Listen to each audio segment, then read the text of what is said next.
वो लोग जिनकी 7 पुश्तें बैठकर खा सकती हैं, उन लोगों के लिए पॉलिसियां बना रहे हैं जिनके पास अगले 7 दिन का खाना नहीं है। आप भीम आर्मी, बीजेपी, कांग्रेस, सपा, बसपा, इसका उसका किसी भी पार्टी से संबंध रखते हैं और आप अपने लिए इस वीडियो के अंदर कोई मसाला तलाश रहे हैं तो माफ करिए, ये वीडियो आपके लिए नहीं है। ये वीडियो मैं किसी को खुश करने के लिए नहीं बना रहा हूं। नमस्कार दोस्तों, मैं सोहन त्यागी आप लोगों का स्वागत करता हूं अपने चैनल माइलेट सोहन की एक और वीडियो में। 19 तारीख से राजस्थान और दिल्ली में लॉकडाउन की शुरुआत के साथ में ही लॉकडाउन का खतरा पूरे देश पर मंडराना शुरू हो गया है और रोज हर स्टेट में नई नई गाइडलाइन कोरोना को लेकर के हर सरकारें बनाती जा रही है। जैसा कि आप जानते हैं कि पिछले साल कोरोना में हमने क्या क्या झेला है, हमने लॉकडाउन देखा, हमने राज्य सरकारों को अपने बेहतर प्रबंधन के लिए वाहवाही लूटते हुए भी देखा, शमशान घाट के अंदर, कब्रिस्तान के अंदर लाशों की वेटिंग लिस्ट देखी, इलाज ना पाने की वजह से हमने लोगों को सड़कों पर,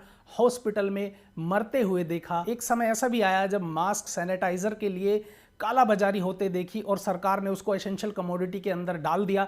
जैसा कि मैं आपको अपनी कृषि बिल की वीडियो के अंदर भी बता चुका हूं, दिल्ली में कोरोना की स्थिति आउट ऑफ कंट्रोल होते वक्त केंद्र सरकार का उसमें हस्तक्षेप होते हुए देखा, मजदूरों का अपने गांव की तरफ पलायन देखा, सड़कों पर लोगों को मरते हुए देखा। लॉकडाउन खुला, लॉकडाउन खुलने के बाद हमने कोरोना की वजह से हुए इस लॉकडाउन के साइड इफेक्ट भी देखे, जहां पर बच्चों की स्कूल की फीस इकट्ठा हो गई, बिजली के बिल इकट्ठा हो गए, किसी के रेंट इकट्ठा हो गए, दूध का, पानी का, सभी तरह के बिल इकट्ठा हो गए और फाइनेंशियली क्राइसिस भी देखा। सभी बिजनेसमैन के बिजनेस बंद हुए, सबकी नौकरियां रुक गई, सबकी दुकानें बंद हो गई और जैसे कि पूरे देश का रोजगार ही रुक गया। और इसी के कारण जो भारत की जीडीपी थी वो लगभग -24% तक चली गई। उस वक्त हमारा देश ही नहीं, पूरा विश्व इस गंभीर समस्या से जूझ रहा था, जहां इसके लिए कोई वैक्सीनेशन नहीं थी, प्रॉपर मेडिकल इक्विपमेंट नहीं थे और हॉस्पिटल के अंदर प्रॉपर इंफ्रास्ट्रक्चर भी नहीं था। और उस वक्त लॉकडाउन लगाना ही एक मात्र उपाय बचा, जिसकी वजह से लॉकडाउन लगाना भी पड़ा। और जैसा कि कई देशों ने वैक्सीन बना ली है और हमारे देश भारत ने भी 2 वैक्सीन बना ली है और वैक्सीनेशन का काम भी जोरों पर चल रहा था। और इसी दौरान कोरोना की जो दूसरी वेव आई, उसकी वजह से सरकारें इतनी लाचार हो गई, अब वो लॉकडाउन की तरफ बढ़ रही हैं। लेकिन ऐसे क्या कारण रहे जो ये लॉकडाउन लगाने पड़ रहे हैं और क्या ये आखिरी विकल्प है कि लॉकडाउन लगा दिया जाए, जबकि पहले दुष्परिणाम, भयावह परिणाम हम लोग देख चुके हैं। लोगों के काम धंधे बुरी तरीके से बंद हो चुके हैं। सबसे ज्यादा इस कोरोना को हमारे देश में फैलाने की जो जिम्मेवार हैं वो हमारी रैलियां ही। रैलियों से मुझे याद आया, जो भारत की सबसे बड़ी पार्टी है भारतीय जनता पार्टी, बंगाल के अंदर उन्होंने पूरी ताकत झोंक दी।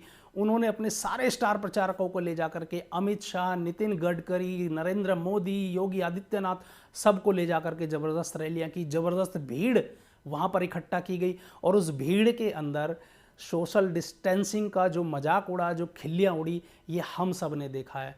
और जैसा कि आज सारी पॉलिटिकल पार्टियां बीजेपी को क्रिटिसाइज कर रही हैं, आम पब्लिक बीजेपी को क्रिटिसाइज कर रही है, क्योंकि उन्हें बहुत ही जिम्मेदारी के साथ में यहाँ पर कदम उठाने थे। लेकिन अगर मैं बात करूं बाकी पार्टियों की भी, तो वो भी इतनी दूध की धुली नहीं है, क्योंकि अभी तक सोशल मीडिया में लोगों के सामने यही फैलाया जा रहा है कि सिर्फ बीजेपी ने ही रैलियां की है। और लोगों की रैलियों की बात करूं तो सबसे पहले मैं बात करता हूं अपने किसान नेताओं की। और इस वीडियो में मैं उन्हें यह क्रिटिसाइज नहीं कर रहा हूं कि वो गलत बैठे हैं या सही बैठे हैं। ये वीडियो सिर्फ और सिर्फ कोरोना के ऊपर है कि कोरोना के लिए सोशल डिस्टेंसिंग और मास्क बहुत ज़्यादा जरूरी था। आपने देखा होगा जितनी भी किसान रैलियां हुई या उसमें जितनी भी बड़ी बड़ी सभा हुई, चाहे वो पंजाब में हुई हो, चाहे हरियाणा में हुई हो, चाहे मुजफ्फरनगर में हुई हो, सोशल डिस्टेंसिंग की जो धज्जियां उड़ी वो आप सब ने देखा। और हद तो तब हो गई जब किसान नेता, केंद्र में सरकार है उसके खिलाफ प्रचार करने के लिए बंगाल पहुंच गई और उन्होंने वहां भी भीड़ इकट्ठी करके अपने भाषण, अपनी सभाएं की। बात करें अगर देश की दूसरी बड़ी पार्टी कांग्रेस के बारे में, आपने प्रियंका गांधी का एक वीडियो जरूर देखा होगा। 4 तारीख या 5 तारीख से 16 तारीख तक 7 गुना संक्रमण बढ़े हैं।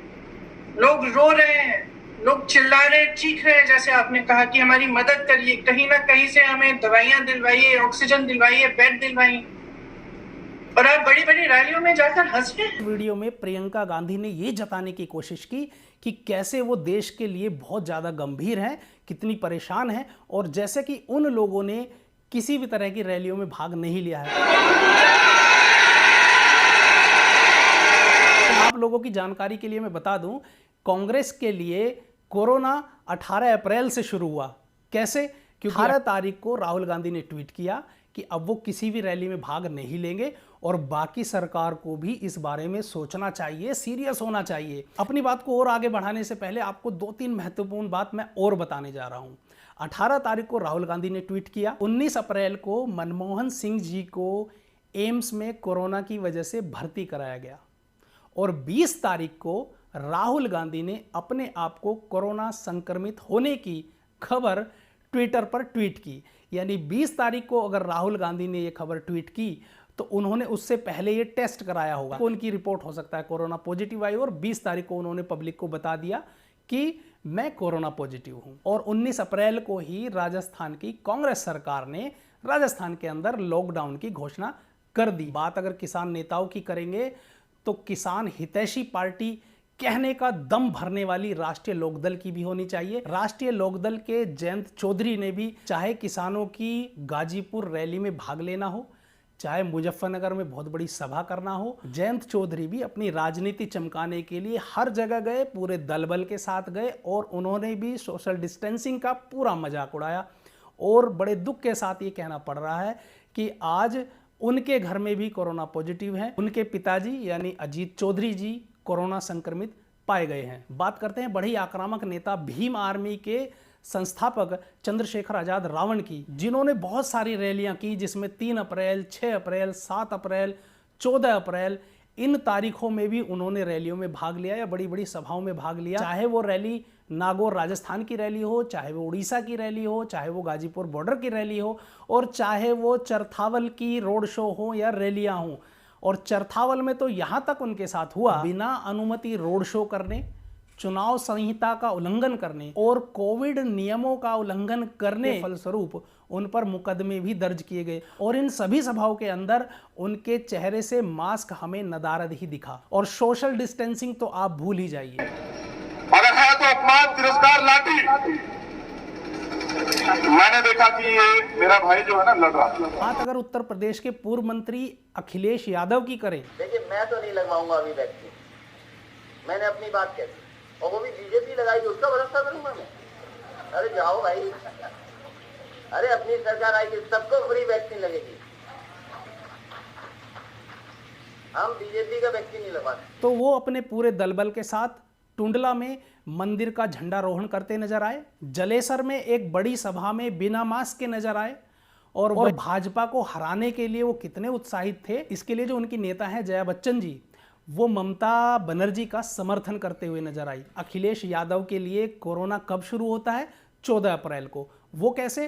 क्योंकि अखिलेश यादव जी 10 से 12 अप्रैल के बीच में उत्तराखंड में थे, जहां पे उन्होंने गंगा आरती में भीड़ के साथ में भाग लिया, जहां पर उन्होंने अपने दलबल के साथ दरगाह पर चादर चढ़ाई और उत्तराखंड में अपने कार्यालय पर अपने समर्थकों के साथ में मीटिंग भी की।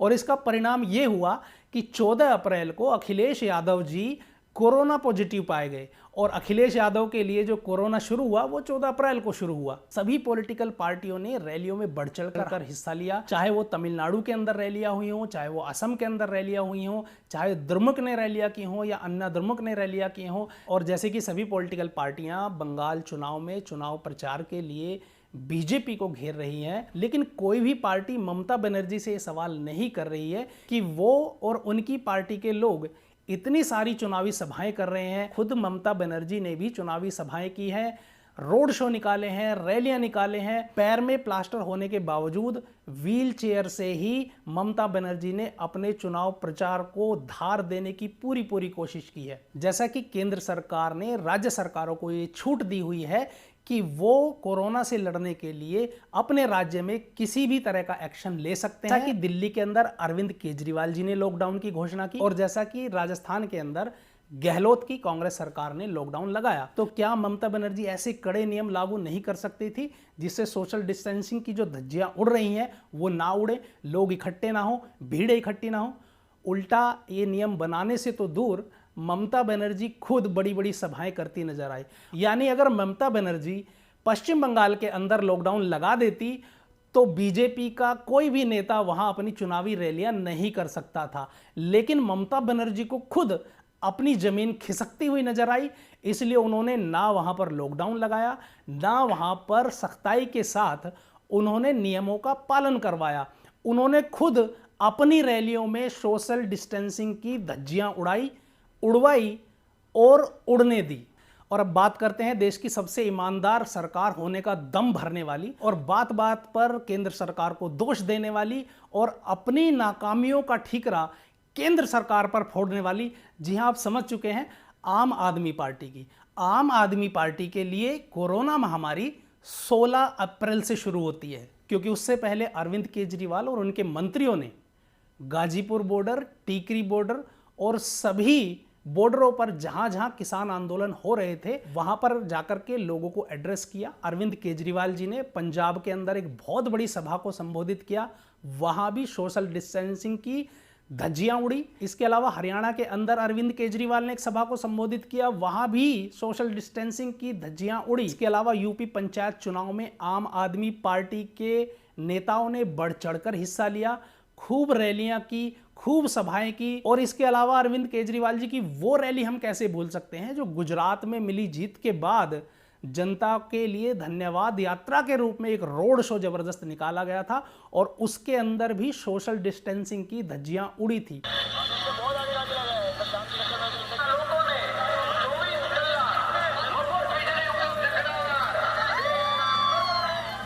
गुजरात के लोगों ने कमाल कर दिया इस बार, और खासकर सूरत के लोगों ने और ज्यादा बड़ा कमाल किया। अब 16 तारीख को ऐसी क्या घटना होती है कि आम आदमी पार्टी का ध्यान अपनी रैलियों से हटके, अपने चुनाव के एजेंडे से हटके कोरोना की तरफ जाता है। तो 16 तारीख को आम आदमी पार्टी एक नेता नीलम शुक्ला जी की कोरोना की वजह से मृत्यु हो जाती है और दिल्ली में आंकड़े लगातार बढ़ते जा रहे थे।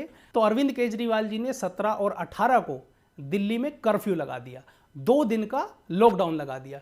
इसके बाद जैसा कि कोरोना के मामले बढ़ते चले गए, जैसा कि स्थितियां काबू से बाहर हो रही थी, तो अरविंद केजरीवाल जी ने सोचा कि लॉकडाउन लगा देते हैं, यही सबसे अच्छा रास्ता होगा। और 19 तारीख को उन्होंने 6 दिन का लॉकडाउन लगा दिया। आप ही ये बात सोच सकते हैं कि 2 दिन वो पहले से लॉकडाउन में थे और 6 दिन और उन्हें लॉकडाउन में रहना था, यानी कि 8 दिन बिना काम, बिना पैसे, बिना रोजगार के जो रोज कमाने वाले व्यक्ति हैं वो 8 दिन कैसे रुक सकते हैं।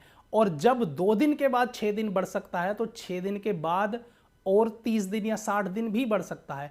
इस कंडीशन में लोगों के अंदर पैनिक आया और बिल्कुल वही स्थिति जो 1 साल पहले हुई थी, वही काम फिर से हमें आनंद विहार कौशाम्बी बस स्टैंड पे देखने को मिला।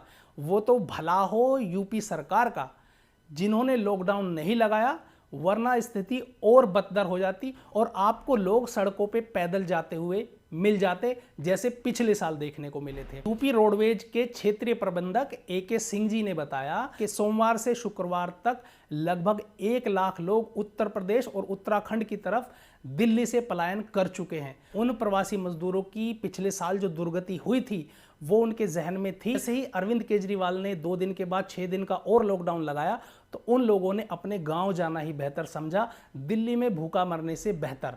तो दोस्तों, अगर भारतीय जनता पार्टी ने रैलियां की हैं या भीड़ इकट्ठी की है या सोशल डिस्टेंसिंग का मजाक उड़ाया है, तो ऐसी कोई पार्टी नहीं है, ऐसा कोई नेता नहीं है जिन्होंने सोशल डिस्टेंसिंग का मजाक नहीं उड़ाया है। और तो और राज्यों ने इतनी लापरवाही के साथ में कोरोना पेशेंट के साथ काम किया कि 14 करोड़ वैक्सीन में से 44 लाख वैक्सीन बर्बाद कर दी। तो दोस्तों, कहने का मतलब यह है कि इस कोरोना महामारी के लिए कोई अकेला जिम्मेवार नहीं है, इसके लिए हम सब जिम्मेवार हैं। हम सब ने भीड़ इकट्ठी की, हम सब ने धार्मिक आयोजनों में भाग लिया, हमने किसान रैलियों में भाग लिया, हमने नमाजें पढ़ी, हम मंदिर में गए, हम कुंभ में गए, हम नेताओं के झंडों के डंडे बने रहे, उनकी रैलियों में बढ़ चढ़कर हिस्सा लिया। और सारी पॉलिटिकल पार्टियों ने अपने राजनीतिक फायदे के लिए भीड़ें इकट्ठी की, सोशल डिस्टेंसिंग की धज्जियां उड़ाई। तो किसी एक को इसके लिए जिम्मेदार ठहराना सरासर गलत होगा। अब ऐसा ना हो कि फिर से पूरे देश में लॉकडाउन लगे, अर्थव्यवस्था फिर से चरमराए और हमारे और आपके काम धंधे बंद हो जाएं, हमारी और आपकी वित्तीय रूप से कमर टूट जाए और हम फिर से खड़े हों, फिर से मेहनत करें, फिर से कमाएं, टैक्स दें और उस टैक्स के पैसे से हमारे मंत्रियों की सैलरी जाए, उनके भत्ते जाएं और वो अपने महंगे महंगे आईफोन से ट्वीट करें कि हमने कोरोना लड़ाई के लिए ये किया और हमारी विपक्षी पार्टी ने कोरोना लड़ाई के लिए कुछ नहीं किया। माइलेट सोहन में आज की वीडियो में बस इतना ही। नमस्कार, जय हिंद, वंदे मातरम।